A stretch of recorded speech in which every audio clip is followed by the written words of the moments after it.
गोजोन हामलायनायजों लोगोसे नोंथांमोनखौ गोदान खौराङाव बरायबाय। अन्नानै नोंथांमोना बे रादाबखौ जोबजासे नायलां। लोगोसे भिडिअखौ लाइक, कमेन्ट, शेयार आरो चेनेलाव गोदानै फैदोंब्ला साबस्क्राइब खालामनो गुरै खावलायबाय। दानिया फैदो लोगोफोर रादाबखौ मिथिलांनि। गिबि खौराङाव दङ, आसामाव आरोबाव फिन बडलेण्ड रायजो सोमावसारनाया जागायफिनसिगोन नामा? बाक्सा जिल्लानि बरमायाव खौरांगिरि मेल खुंना आलदा रायजो बडलेण्ड दाबिग्रा आफाद पिटिसिआ फोरमायोदि आसाम सोरखार भारत सोरखारा बर'फोरजों खनसे नङा खननै नङा खनथाम गोरोबथा खालामदोंब्लाबो गोजोनथाव जायाखै होनना रोखा बुंथियो। बर'फोरनो आलदा रायजो बडलेण्डनि गोनांथार होनना पिटिसिआ बुंथिदों आरो थाबैनो गोख्रों सोमावसारनाय जागोन होनना बुंदों। बेराफारसेथिं मिरु बन्सुनि बुंथिगिरि रुंगुल बर'आबो मैया खौरां मेलनि गेजेरजों थाबैनो आसामाव आलादा रायजो बडलेण्ड सोमावसारनाय जासिगोन आरो गोसो गुदुं साफ्रोमबो बर' सुबुंफोरखौ बे सोमावसारनायाव बाहागो लानो बिथाङा खावलायदों। बिथाङा बुंदों, बन्सुनि जोनोमनि गुबै थांखियानो आलादा रायजो बडलेण्ड। बन्सुआ आलादा रायजोनि थाखाय नांलांगोन होनना रोखा बुंथियो। बिटिआरनि मावफुं सोद्रोमा रनजित बसुमतारिया एरेस्ट खालामनो बिथोन। 2 नम्बर संख्रि फालांगियारि चन्दनपालआ पाथारगढ़आव थानाय सोरखारि हाखौ सेना लानो नागिरनायनि हेंथायै हाग्रा बिफाननि मावफुं सोद्रोमा रनजित बसुमतारिया चन्दनपालखौ दम होदों। मख'नो गोनांदि दै बिफाननि हा सिख'नानै लानो नागिरनाय चन्दनपालखौ थाबैनो एरेस्ट खालामनांगौनि थाखाय बिटिआरनि हाग्रा बिफाननि मावफुं सोद्रोमा रनजित बसुमतारि बिथाङा गोख्रों बिथोन होबाय। आसाम बिधान सभानि दिनै गोनांथार बाजेट जथुमाव गोबां दान्थे बिदान्थे सोमजिदों। शिबसागर बियाबनि मानगोनां एमएलए अखिल गगৈ आरो बिधान सभानि बुंथिगिरि मानगोनां बिश्वजित दैमारिनि गेजेराव थर्क बिथर्क जानायखौ नुनो मोन्दों।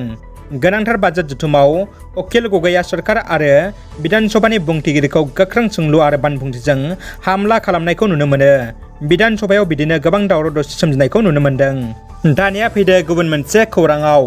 पाहारपुर फायरिं रेन्जआव गिख्रंथाव जाथाय। भारतीय रौनिया हान्जानि थोबसे बमाया गंसे नखराव गोग्लैहैदों। बेबायदि गिथावना जाथाया सिगांबो जाखांबाय। तामुलपुर जिल्लानि पारपुदान सिमना ओनसोलनि पाहारपुराव गिख्रंथाव जाथाय जायो।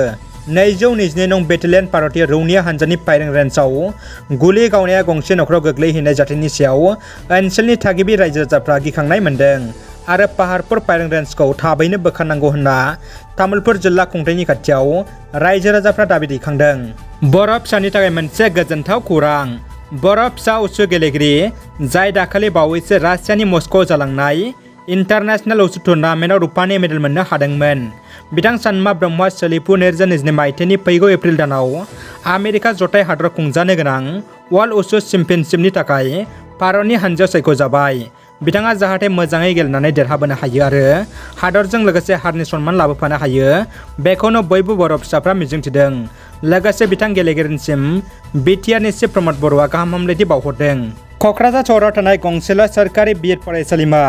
बिएड लानो थाखाय बिजाथिफोरा गोबां दुखु खस्थ' खालामनानै नांथाब नाजायो। नाथाय बे समावनो मोनसे समाजारि बिजोङाव भाइरेल फट' नुनो मोन्दों आरो बेखौ लाना गोबां सावरायनायबो जादों। लोगोसे बिटिसि सरकारखौ गोख्रों रावजों सोंखारना सावरायदों। सा 14 बिजाथिफोरखौ सोलोंथाइ बिफाननि अएसटिआ बिएड फरायसालिमानि प्रिन्सिपालनो लाइजाम हरना एडमिसन होनो बिथोन होनाय जादों, जायफोर बिएडनि थाखाय सायख'जाथावा। बेनि गेजेराव मिरु एबसुनि लोगो सोलोंथाइ नेहाथारि रमिय' कुमार बसुमतारिनि मुं सिखारनायखौ लानानैबो गोबां गोनो गोथो सोमजिदों। दानिया फैदो जोबथा खौराङाव। इउक्रेन आरो रुस दावहानि आपडेट। रुसनि आर्मिफ्रा इउक्रेननि गंब्रै सोहोरखौ बमजों हामला खालामना फोजोबस्रांदों। मख'नो गोनांदि रुसनि आर्मिफ्रा इउक्रेननि गोबां सुबुं थानाय 4 सोहोराव अख्रां हामला खालामना फोजोबस्रांदों। दरनै हादरनि गेजेराव गोबां खेब सावरायबाबो जेंनानि राहा मोनाखै आरो दावहाया बन्द जायाखै। दासिमबो रुसआ इउक्रेनाव दावहा नांगासिनो दङ आरो बे दावहाया माब्ला जोबगोन बेनि थि सम नुहुराखै। रादाबा एसेनोसै लोगोफोर। रादाबखौ जोबजासिम नायनायनि थाखाय गासिनिसिमबो साबायखर आरो गोजोन हामलायनाय थाबाय।